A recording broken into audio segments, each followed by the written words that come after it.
We're back with another episode of Today and Tomorrow in Scottsdale with Don and Kevin, where we explore the people, Kevin, and the ideas that make our city great. The great people in Scottsdale. We got one here today. Yes, we do. As you know, and as we know, today our guest is Maryann McAllen, a first-term member of the Scottsdale City Council. Welcome, Maryann. Thank you. Welcome. I'm happy to be here, gentlemen. How do you like our new studio? I know. You were in the old studio. I know. Guys, I'm just saying, you're moving up your game. Stepping up, aren't we? That's because we have guests like you. Kind. So, since joining the council, Maryann has brought a fresh energy and a perspective to the issues shaping Scottsdale's future, from strengthening neighborhoods and supporting local businesses to addressing growth, sustainability, and quality of life. Her commitment to listening to residents and building a strong, connected community is at the heart of her public service. We look forward to hearing her insights today on the challenges and opportunities ahead for Scottsdale, but we're going to back up a little bit because a lot of people know you, but a lot of people don't, at least a couple people don't. For those couple of people who don't, tell us a little bit about your background and then ultimately what inspired you to run for City Council. I was a student council kid, and I was president of my high school at Coronado High School. I now sit on the foundation for the Coronado for the Future. Yeah. I'm on City Council. It's just always been a passion to serve, and it's not really about being on City Council as much as serving the city of Scottsdale.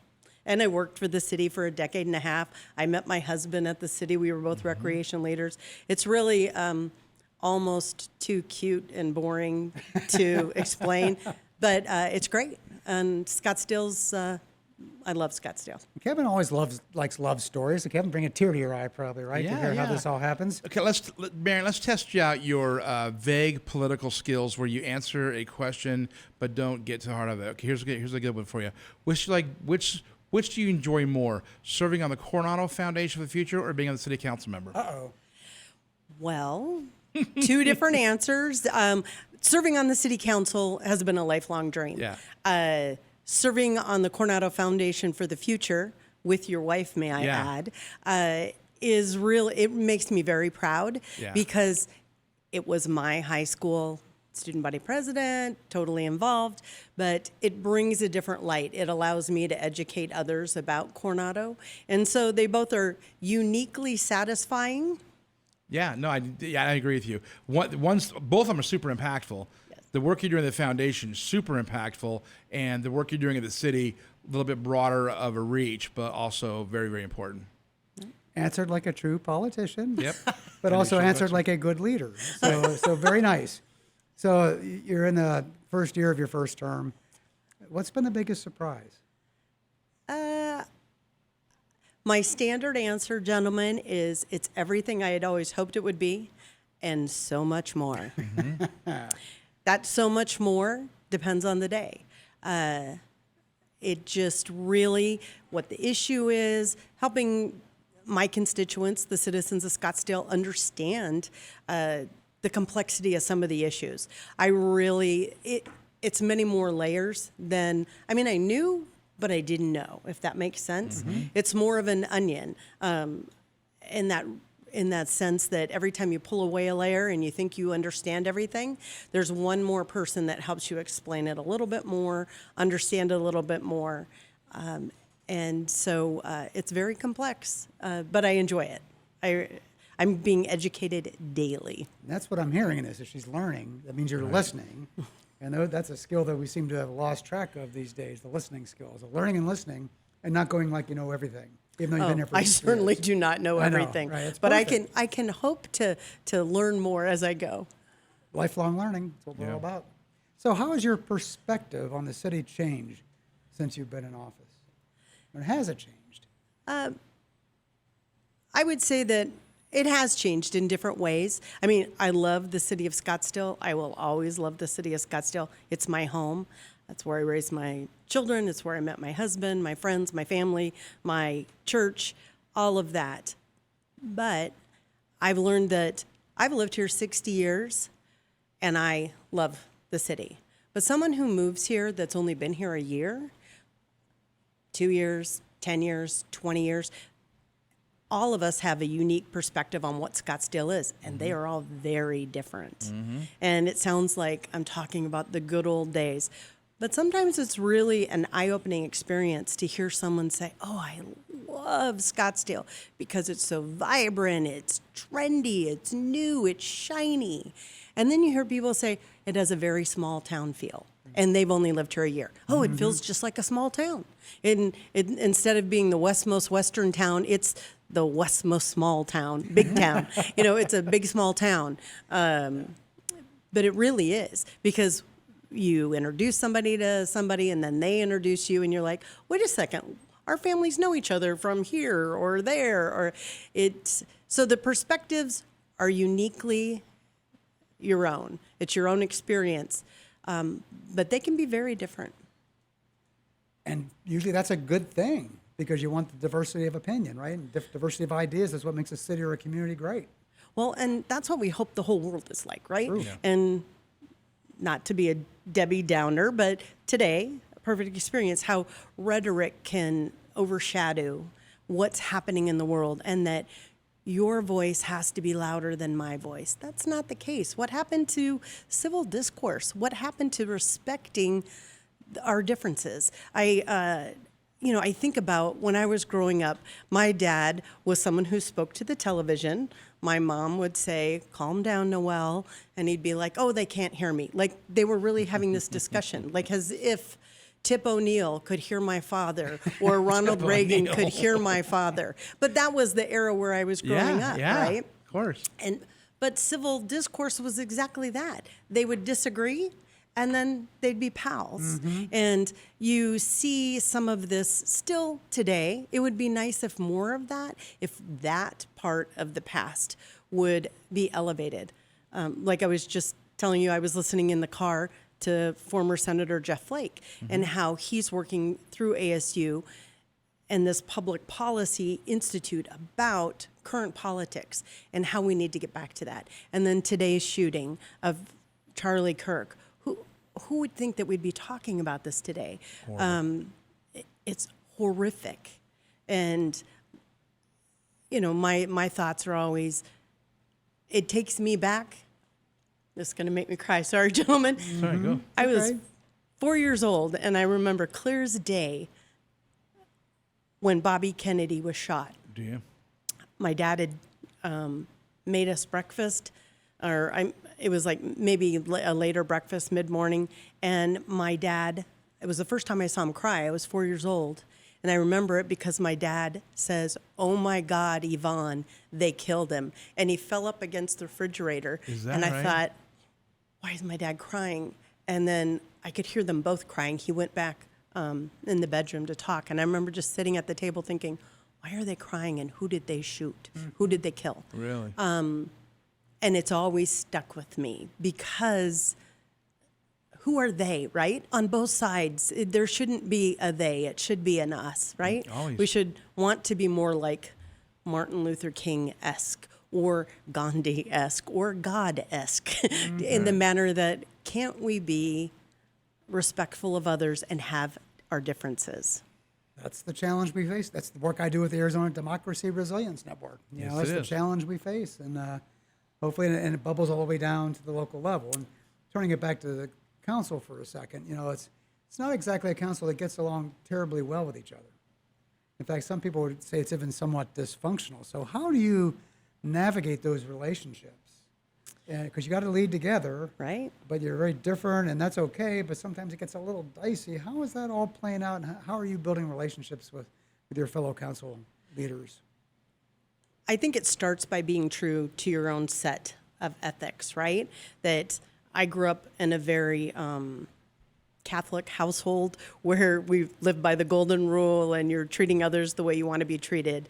And one of those old adages was my mom and dad were not big on us saying we're sorry. You had to actually apologize. Saying I'm sorry is not the same as saying I apologize for what I did. It's very different.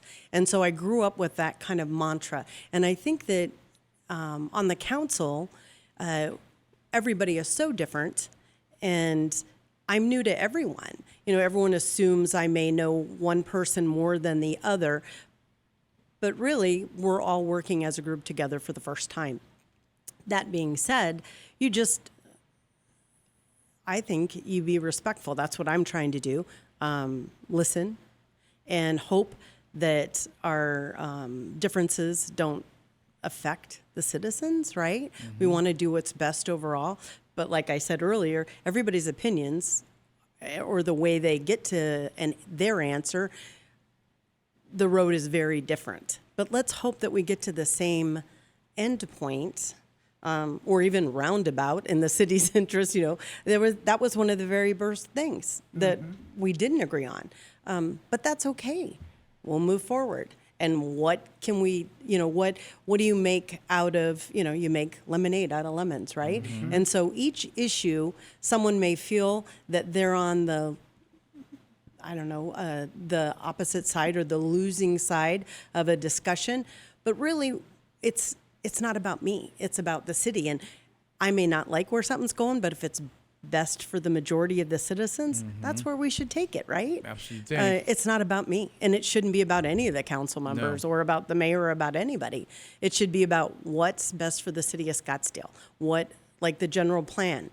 The citizens voted on that. We need to keep our eye on the prize. What do the citizens of Scottsdale want? But at the same time, I think that there's a lot of noise out there, and people hear a version of what might be presented. And so I think it's the onus is on the city to make sure that citizens know the full picture. An example is last night we had a vote, or a non-vote, there was no vote really, on this issue about Exxon.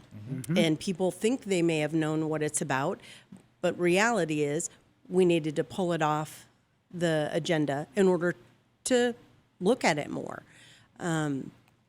So what people see is maybe not the picture, right? You know how you remember like an ink blot, someone looks at it and one person goes, oh, look, that's 2 Dalmatians. Another one goes, that's a bunch of spots. It's a different perspective, but how do we get to focus on what the citizens need? It's interesting. Kevin, Exxon is going to be probably less of a legal issue and more of a political issue in the next campaign season. It already is. And that's going to be rhetoric that's going to probably take us no matter what happens with the legal standing. And some people say the legal standing is a dead end. Who knows? But it will definitely be a political campaign issue. Yeah, I don't understand why they say that there's 26,000 people who signed the petition to encourage the city to try to overturn this are really hanging their hats on that. This is the state of Arizona passed this law. Every citizen in the state of Arizona is going to be affected by this. Nobody polled people in Kingman and Flagstaff, did they? Did anybody sign a referendum in Tucson? No, they didn't. They passed it around Scottsdale, and Scottsdale, I just don't understand it. It's an issue. It's a statewide issue, really. It should be. It's become a Scottsdale issue. Yeah. Obviously, because Exxon's been the key point in all this. And it's a shame, but, we'll see. But we're not going to hear the end of it no matter what happens legally. It's going to still be a live issue. Right. And at the heart of it, it's the state's law is taking away local control. And that does affect Kingman. Okay. Yeah. That does affect Coolidge, Somerton, all these towns that some people may be unaware of. But the reality is local governing bodies should be able to have say in the outcome of how it affects their citizen. And these overreaching statewide mandates and laws are very concerning. And so when people do go to the polls, they need to be looking at who they're voting for and asking those questions in the public forums. Are you willing to take away rights at a local level? Nobody should be. If they want their city to be a certain way, then you should empower your governing body, whether it's a town council or a city council, to govern, not the state. See, that's why she's a good, effective city council member right there, showing another side of an issue that is beneficial in a very good, clear, concise way. Nice perspective, a well-sounded argument. Absolutely. Wow. Well, thank you, gentlemen. You've been practicing, I can tell, right? So what are some of the other key issues that you're passionate about and things you want to tackle during your time on council? Well, one of the things that is coming up that I'm very excited about and that I had hoped to bring into being was community meetings in the manner that bringing city to the residents out in the community. In the south end of Scottsdale, the mid part of Scottsdale, the north part of Scottsdale. And the Office of Constituent Services, which is a new office in the city that has been brought about by the new city manager, is bringing meetings. There will be one this October. And the term, it's kind of clever, actually. I did not come up with the name, but it's called WIMBY, What's Happening in My Backyard. Oh, there you go. Okay, I like As that. opposed to not in my backyard. Wimby, not NIMBY. Yeah, and Yeah, so right. these WIMBY meetings will be coming to the citizens of Scottsdale throughout all of Scottsdale, and it'll give you an opportunity to interface with members of every single department. So, Dawn, if you had an issue with trash or utilities, you just walk up to the table that has that information and Wow. you have that contact. Or if there's a water services concern, or if you're concerned about your internet service and your provider, then we help you understand that's really not a city issue, but that's a power issue, but we can get you in touch with that. And so it's a way to bring really the citizens closer to the services they need. One of the things that another item that just came up recently, I sit on the board of directors for Valley Metro. And one of the really seemingly small issues that came up really was enlightening. And it's not a small issue. It is a right. And, about people with disabilities. It was a simple thing. This group of people from an organization called Savvy, which is a blind services group, they have to get from the West Valley to 7th Avenue and Thomas. And when they call for their ride share, it tells them to press number 1. Okay, on your flat screen, if you close your eyes, can you see what number 1 is? Not so much. No. So they were simply there asking for Valley Metro to provide voice-activated choices. So if you could have seen the board meeting, it's made of all city council members and mayors throughout the valley. All of us immediately started texting. Truly. I'm like, I don't know if my city has voice activated. We don't. We don't? Really? But we're in the Scottsdale process doesn't? of getting it. Oh, good. Really? That's awesome. But you don't know until you know, right? Right. So I went straight to our intergovernmental person, Sarah, and she went straight to Retna, our traffic engineering person, and we are changing over so we can have this happen. But it wasn't just our city, it was many cities. And it was Valley Metro, which is who serves the entire valley. So the things you don't know. So things like that, Don, those are the things that get me excited because I didn't know. And now you can be an advocate for change because I went to a meeting and realized what I didn't know. And you can bring it back to your city and change it. Kevin, she said Valley Metro, and the 2 words came to mind. I was thinking the same thing. Light rail. I was Oh, my thinking gosh. she's Yeah, not turn the going lights there. out. No, We're turn not the going lights there. out. It's So- But over. no, what an inspirational story because I've been thinking I need something to hang my hat on. I need something to feel good about.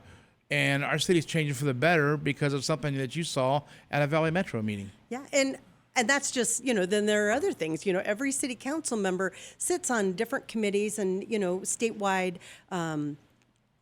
commissions or boards, and we bring that back to our city and we improve it. And I know that the mayor sits on MAG, and there's a human services one and the transportation one. So these are all those things that we're all members of that you learn from other cities, other bodies, whether they're governmental or quasi-governmental, that help. It's networking.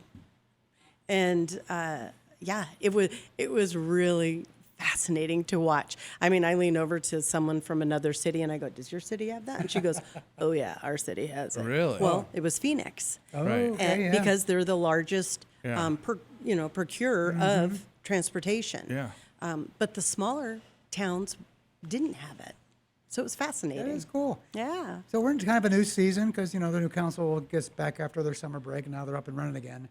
What other issues are coming down the pike, either short-term or long-term later this year, you think we should be paying attention to?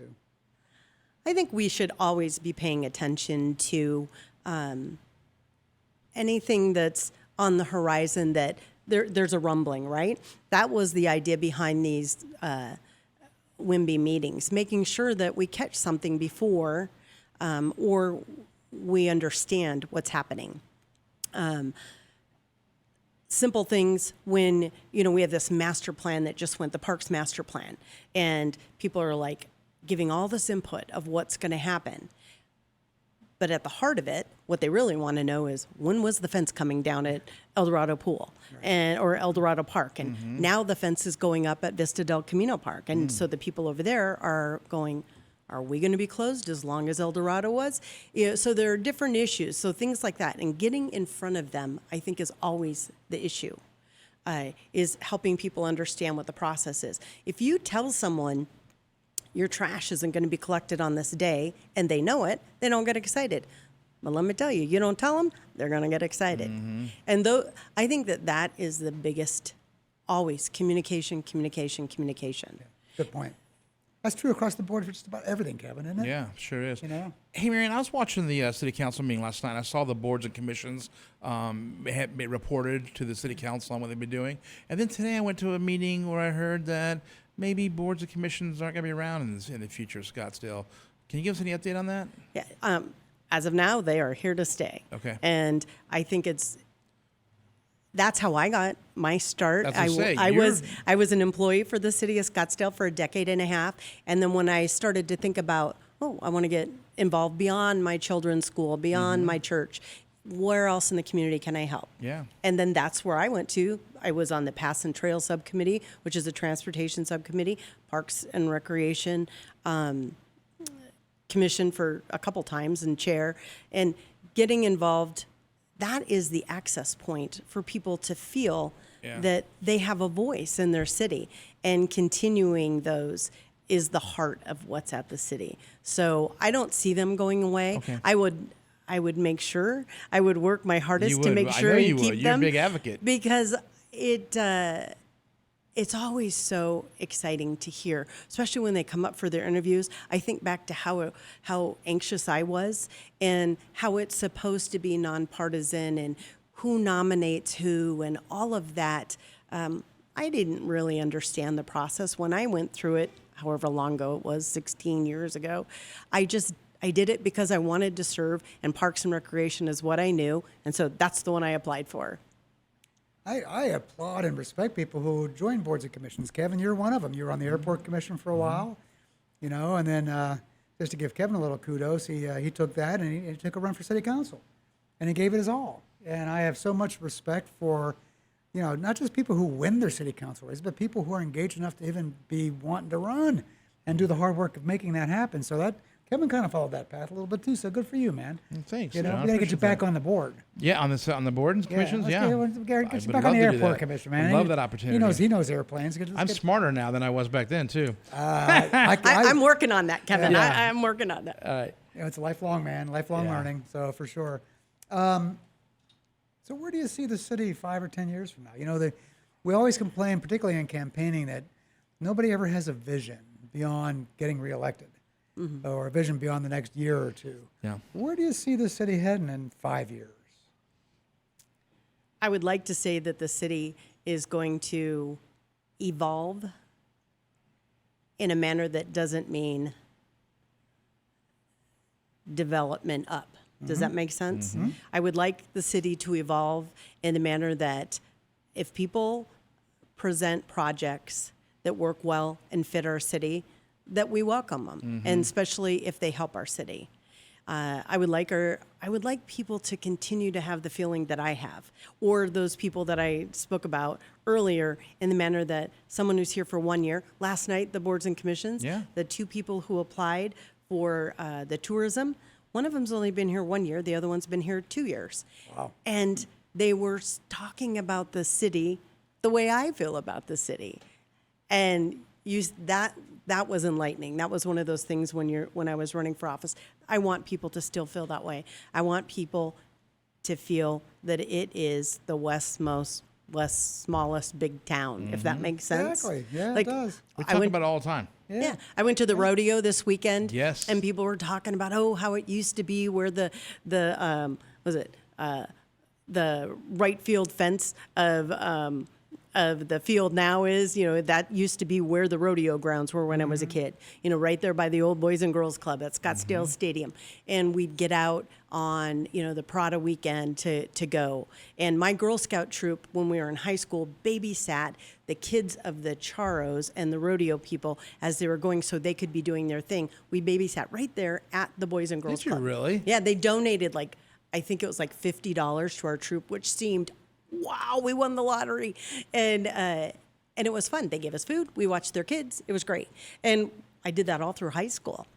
And so it's funny to me how things have evolved, but you still have the charros, you still have the rodeo.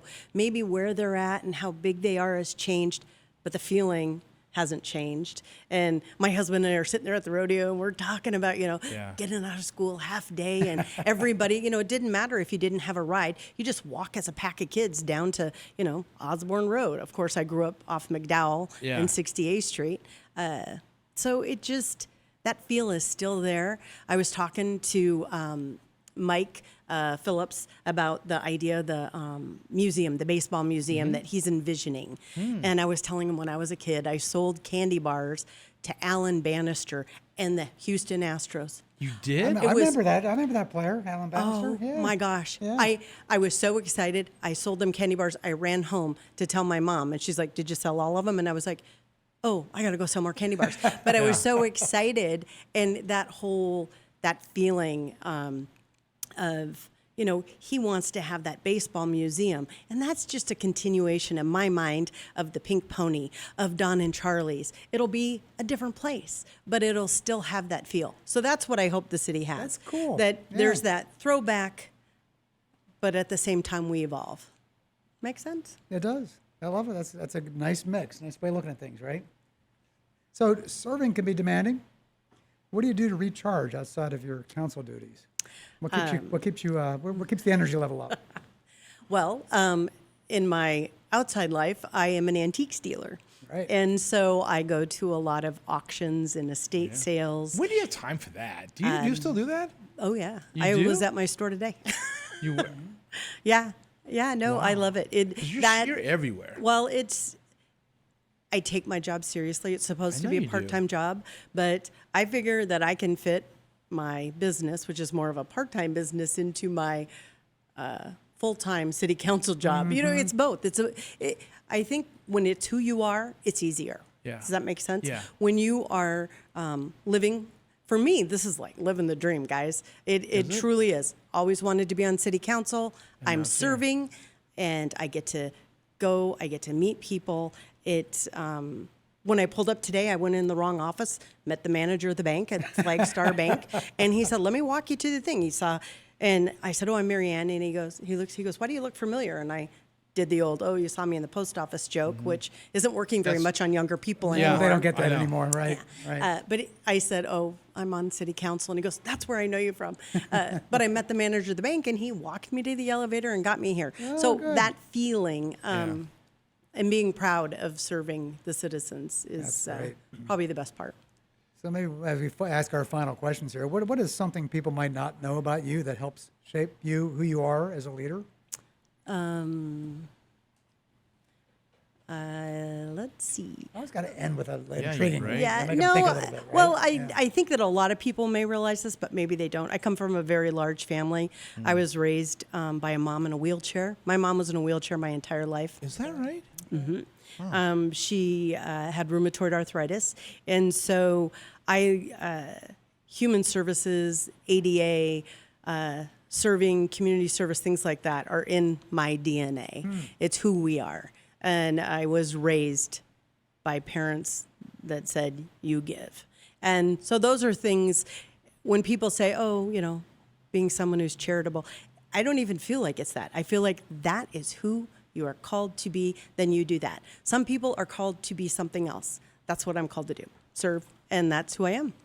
And Wow. Can you think of a better way to Well, define a leader in I just that? had an idea that I want to share with you that I thought is kind of interesting. You know how they used to call him Mr. Drinkwater, Mr. Scottsdale, and it was a great fitting because he really was, raised here and so involved in our community. Sure was. We need a female comparison to that. Are you making a nomination today? Well, I think that we should all. I'm asking on our audience to start calling Maryann McAllen Mrs. Scottsdale. Mrs. Scottsdale. Because she, again, born and bred, she's involved with every single aspect of our city employee, the boards and commissions. She's still involved in lots of other things other than city council, and I think that she'd be a great candidate for the moniker Mrs. Scottsdale. You're kind. I was not born here, though. I was know you born in weren't, Minneapolis, but it still. feels like it. Well, No, but here's something for you. That's all right. My husband is 2 years younger than I am. That's it. That's the truth, gentlemen. Yeah. Okay. But he was born here. Okay. But I've lived here longer. Ah, okay. Well, That's true. There you go. That's pretty. That's a good Okay, one. Mrs. Scottsdale. That's a good. She can use that in her campaign slogan next time you run for office on your reelection bid, right? Yeah. Anyway, everybody start calling Maryann McAllen Mrs. Scottsdale. Oh, thank you. What a great conversation we've had today with Mrs. Scottsdale. Yeah. Maryann, thanks for your service to the city. It's amazing. You're an amazing person. You've been doing great things in our city for a long time, and you certainly have a long runway to go. So keep it up. We're here to support you, and we just respect and admire all the work you're doing. Well, thank you, gentlemen. Part of the job is getting to meet both of you in the process and getting to know you better and serving with others and building up the city. That's what we're all called to do. Absolutely. If you live here, you're called to serve. I agree, and that's why we're all doing these kinds of things that we're doing, for sure. So, and thank you all for listening. If you enjoyed this episode, please share it with a friend. Subscribe for more conversations in things that make Scottsdale great. Another episode of Today and Tomorrow in Scottsdale returns next week. See you then.